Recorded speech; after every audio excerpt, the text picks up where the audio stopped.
I'm Andrew Swan from the Animal Genetics and Breeding Unit, and I'm part of the team that develops the breed plan system used by the Trans-Tasman Angus cattle evaluation.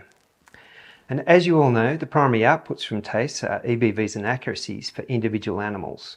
And in 2022, one of the important changes to the system will be the introduction of a new algorithm for calculating accuracies with genomics. Now, this has been made necessary by the growth in genotyping by Angus breeders. And just to give you an idea of the size of the task, the main TACE analysis consists of around 3 million animals in the pedigree, with 11 million trait records, 29 EBV traits, and more than 230,000 animals genotyped. So if you think back to your high school algebra, a simple analogy is that every time we do a TACE analysis, we are solving a set of 100 million simultaneous equations. Thanks to the modern computer hardware and software, it is entirely feasible to do this for EBVs, which are the exact solutions given the data going into the model.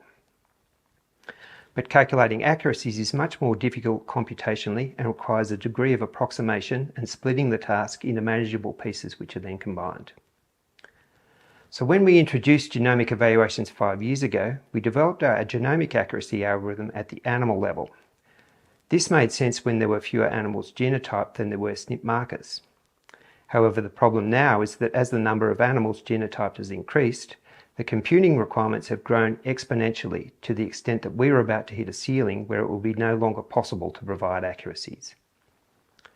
So the neat thing about our new algorithm is that it is framed at the SNP marker level, and because the number of markers stays relatively constant from year to year, the computing requirements are sustainable over time. With the new algorithm, you will see shifts in accuracy values for some animals. And the reasons for that are that while we've improved the algorithm, there were some aspects that we had to do differently.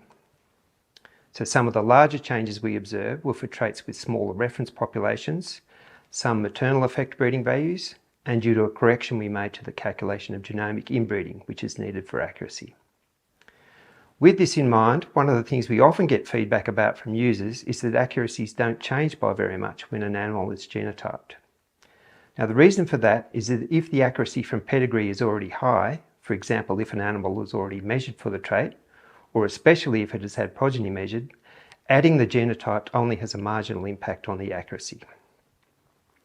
Importantly though, while accuracy might not change much if it is starting from a high base, you can still see changes in EBVs, although these are typically within the limits of expected changes. So our advice is that while accuracies are an important guide about the level of confidence you can place on the information contributing to EBVs, selection decisions on the EBVs themselves will be what drives genetic progress.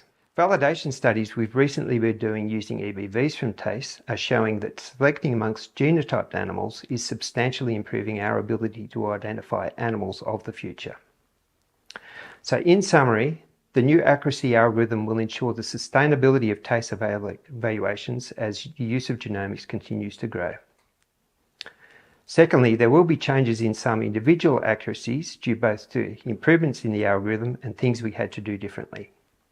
And finally, while individual accuracies are an important indicator of the level of confidence you can place on EBVs, it is the EBVs themselves that drive genetic progress.